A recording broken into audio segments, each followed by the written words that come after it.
Le 7 janvier 1947. Je vis dans la joie des premiers jours de l'année. Quelle joie! Que de leçons intimes de Jésus au cours de mes longues nuits d'infirme. Quel amour! Depuis la nuit du 2 au 3, sa main m'a retiré cette douleur dans mon estomac qui résistait à tout. Et puis, ce matin, la douce parabole des deux lumières. Mais je ne l'écris pas, à moins qu'il ne me l'ordonne. Il me propose désormais beaucoup de leçons secrètes et très douces, mais en précisant qu'il est inutile que je les mette par écrit. J'obéis donc. Le 19 janvier 1947. Jésus dit: « J'aurais pu parler plus tôt pour t'offrir ce joyau, mon petit Jean. Mais telle est la dignité du saint sacrifice, trop peu connu pour ce qu'il est par nombre de chrétiens catholiques, que j'ai donné la priorité à son explication. C'est donc la première leçon que je donne à bien des gens en parlant exceptionnellement un jour de fête et sur un passage évangélique dont j'ai déjà traité selon l'enseignement habituel. Quand un prêtre ou une voix s'exprime au nom de Dieu et sur son ordre, quand on obéit à un précepte, moi qui suis le Seigneur, je garde le silence, car grande est la dignité d'un maître qui s'exprime en mon nom et sur mon ordre, et grande est la dignité d'un rite, en particulier celle de la messe. Celle-ci est en effet le rite des rites, de même l'Eucharistie est le sacrement des sacrements. Écoute-moi donc, mon petit Jean, je t'ai dit il y a bien longtemps, tu te trouvais sur ton lieu d'exil et tu souffrais, comme moi seul le sais, que tout passage ou épisode évangélique était une mine d'enseignement. T'en souviens-tu? Je t'avais montré la seconde multiplication des pains, et je t'avais dit que tout comme j'avais pu rassasier les foules grâce à quelques poissons et à quelques pains, vos âmes peuvent se nourrir à l'infini des quelques passages rapportés par les 4 évangiles. De fait, voici 20 siècles qu'une foule innombrable d'hommes s'en nourrit. Et voici que, par l'intermédiaire de mon petit Jean, je suis venu en accroître le nombre d'épisodes et de paroles, car l'inanition menace les âmes, et j'en ai pitié. Mais même ces quelques épisodes des 4 évangiles eux-mêmes fournissent depuis 20 siècles pain et poissons aux hommes pour les rassasier, et il en reste encore. Tout ceci est l'œuvre de l'Esprit Saint. Le maître qui enseigne sur la chair de l'enseignement évangélique, mais le Paraclet, l'Esprit Saint, que le Père enverra en mon nom, vous enseignera tout et vous rappellera tout ce que je vous ai dit. Il vous apprendra le sens profond de chaque mot, de chaque lettre de l'épisode. C'est en effet le sens du mot, et non le mot en lui-même, qui donne vie à l'âme. Un mot incompris n'est qu'un son creux. Il est incompris quand il est réduit à n'être qu'un terme, un son, et non pas une vie, une semence de vie, une étincelle, une source, qui plonge des racines, embrase, lave et nourrit. Les noces de Cana. Depuis 20 siècles, elles servent de point de départ aux maîtres spirituels pour prêcher sur la sainteté du mariage vécu avec la grâce de Dieu, mais aussi sur la puissance des prières de Marie, sur son enseignement, sur l'obéissance. Faites tout ce qu'il vous dira. Ou encore sur ma puissance, qui change l'eau en vin, et ainsi de suite. Aucun de ces fruits tirés de ce passage évangélique n'est erroné. Mais ce ne sont pas les seuls que cet épisode comporte, et que vous pouvez en retirer. Ma petite amoureuse, toi qui m'aimes, et qui es affamée de moi, Eucharistie, voici l'un des épisodes de ma vie publique où se trouve en germe le dernier miracle de l'homme-Dieu, l'Eucharistie. La résurrection est vraiment un miracle du Dieu-homme. le premier de tous les miracles advenus depuis que la victime détruite par le sacrifice s'est changée en Jésus, Dieu homme, glorifié, le victorieux. Auparavant, Dieu était encore caché dans l'homme. Sa nature se laissait deviner par éclairs dans ses paroles et ses miracles, à la manière de ces jaillissements de flammes qui couronnent de temps en temps une montagne et font dire « Ici se cache le feu, et ce mont, semblable à bien d'autres en apparence, est un volcan, au lieu d'être une simple succession de couches de terre et de roches. Il a le feu pour âme. » Mais l'humanité du Christ, qui devait souffrir et mourir, était en tout point semblable à celle de l'homme. Sa chair était sujette à la loi de la matière. Il éprouvait le besoin de nourriture, de sommeil, de boisson, de vêtements. Il souffrait du froid ou de la chaleur, de la fatigue due à un grand labeur ou à un long chemin, de l'épaisseur de la chair. Enfin, quelle misère pour le Tout-Puissant, de la contrainte de se trouver à un seul endroit. Il endurait tout, excepté la faute et ses appétits. Vraiment tout, et surtout ce qui constitue le martyre des justes. Devoir vivre au milieu des pécheurs, en voyant les offenses faites à l'Éternel, ainsi que les descentes de l'homme dans une boue bestiale. Je te l'assure, Maria, l'homme a davantage souffert de cela dans son intelligence et dans son cœur de juste que de toute autre chose. Quelle puanteur du vice et du péché, quel grouillement de vers forment toutes les concupiscences. Je te l'affirme, j'ai commencé à les expier dès qu'elles m'ont approché, tant elles ont mis mon âme et mon intelligence au supplice. Les anges ont compté ces coups de fouet immatériels que furent les vices des hommes sur mon humanité, aussi nombreux et plus douloureux que ceux du flagrum romain. Après le sacrifice, mon corps véritable, tout en restant un véritable corps, assuma la liberté, la beauté et la puissance des corps glorifiés qui seront aussi les vôtres, celles dans lesquelles la matière ressemblera à l'esprit, avec laquelle elle aura vécu et lutté pour en faire un roi, comme elle est, elle, reine. Et mon corps devint glorieux, tout comme l'esprit était divin en lui. Il ne fut plus sujet à tout ce qui le mortifiait auparavant. L'espace ne fut plus un obstacle pour lui, ni les murs, ni la distance, pas même le fait d'être ici au ciel et vous sur la terre.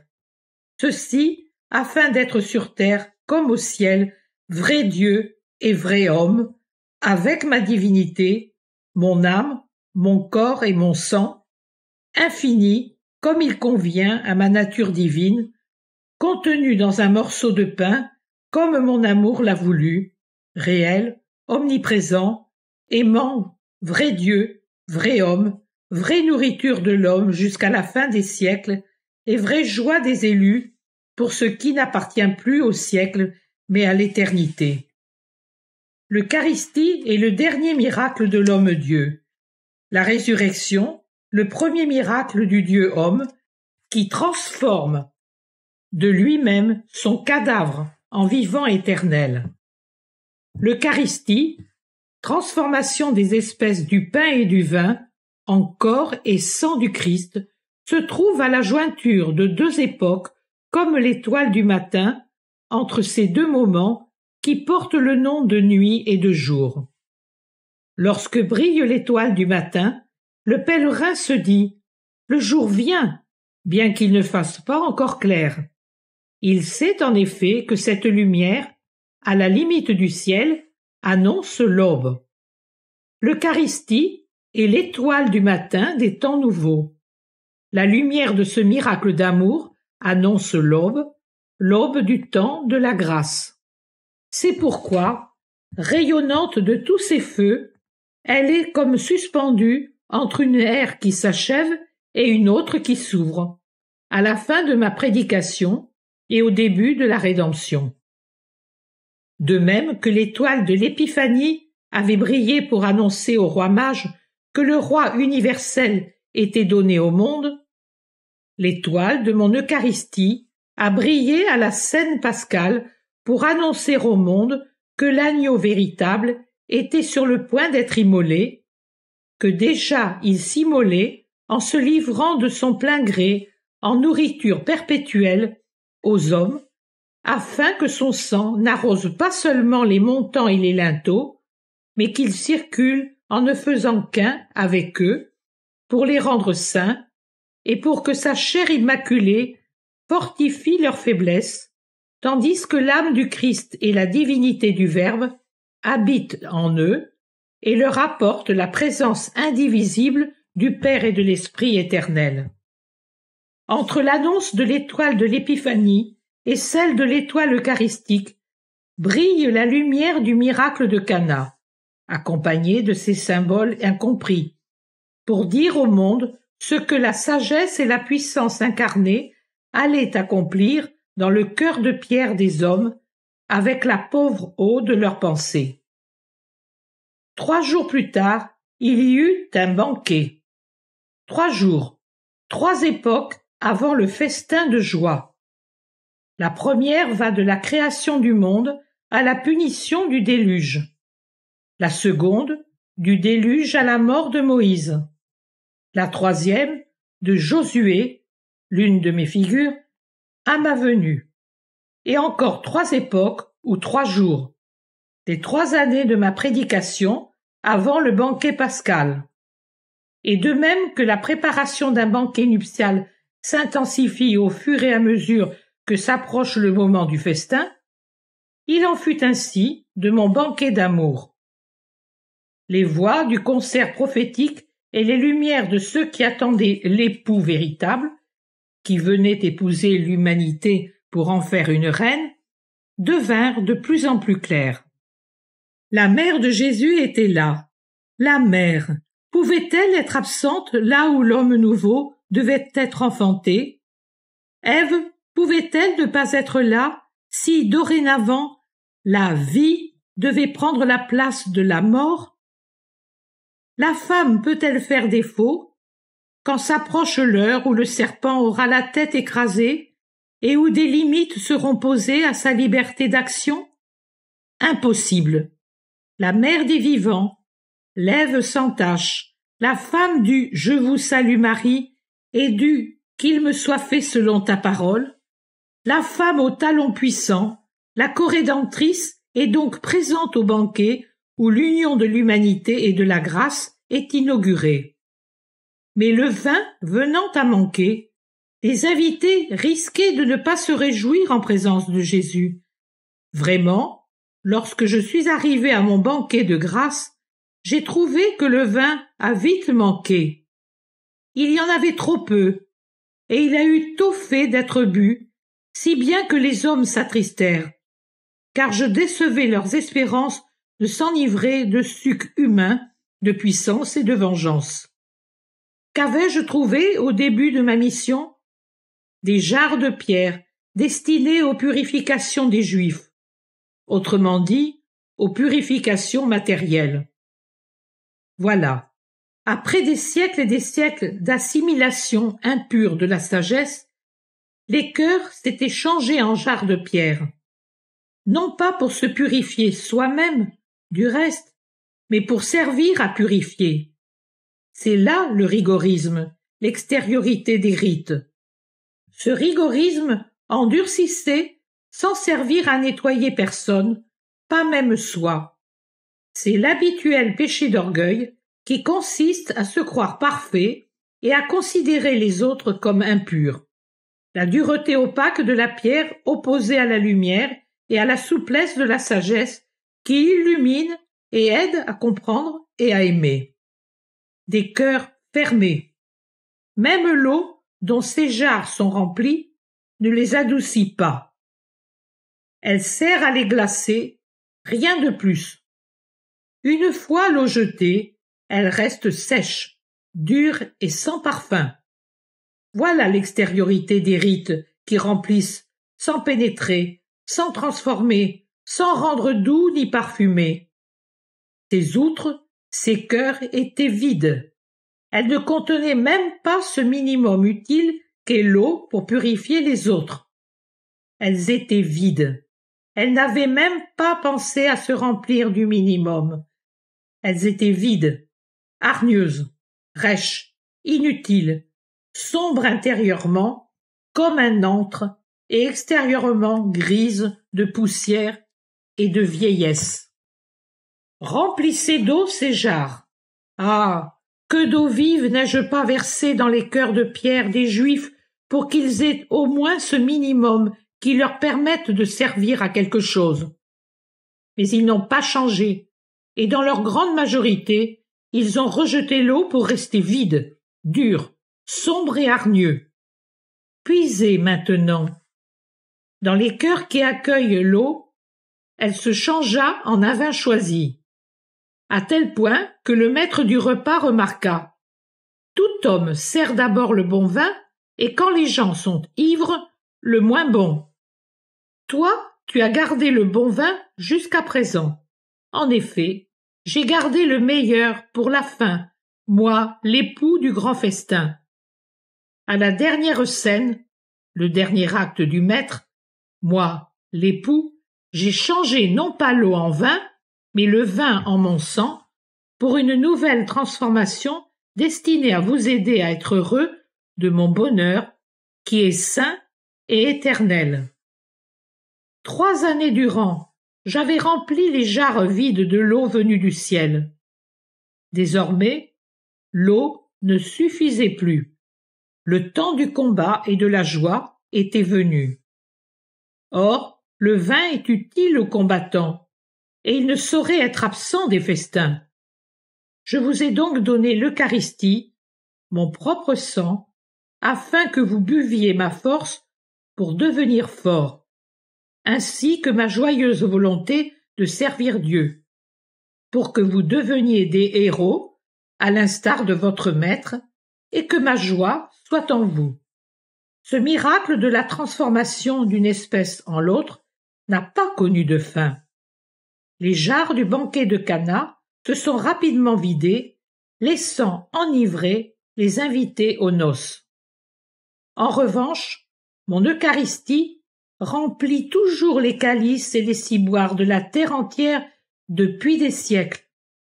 Et jusqu'à la fin des siècles, les affamés, les épuisés, les assoiffés, les fatigués, les affligés, les mourants et ceux qui commencent à peine à faire preuve de raison, les purs comme les repentants, les malades comme les bien portants, les prêtres comme les laïcs, les hommes de toute race et condition, qu'ils habitent sur les sommets ou dans les plaines, dans les neiges polaires ou à l'équateur, sur les eaux ou sur la terre, viennent boire, manger, se nourrir, se sauver, vivre de mon sang et de mon corps, de ce vin offert à la fin du banquet, au seuil de la rédemption, pour qu'il soit le banquet perpétuel de l'époux pour ceux qui l'aiment et pour que se poursuive la rédemption de vos faiblesses et de vos chutes. Les noces de Cana voient la transformation de l'eau en vin, la scène de Pâques, la transsubstantation du pain et du vin en mon corps et mon sang.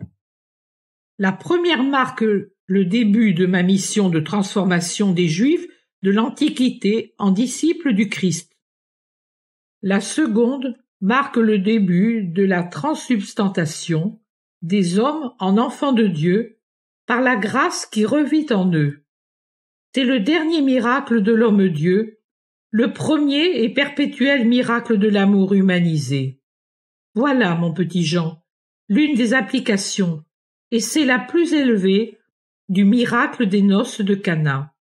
Que mon corps et mon sang soient toujours en toi, et pour toujours, ces choses précieuses et incorruptibles par lesquelles, comme le dit Simon-Pierre, tu as été racheté pour proclamer les louanges de celui qui t'a appelé des ténèbres à son admirable lumière.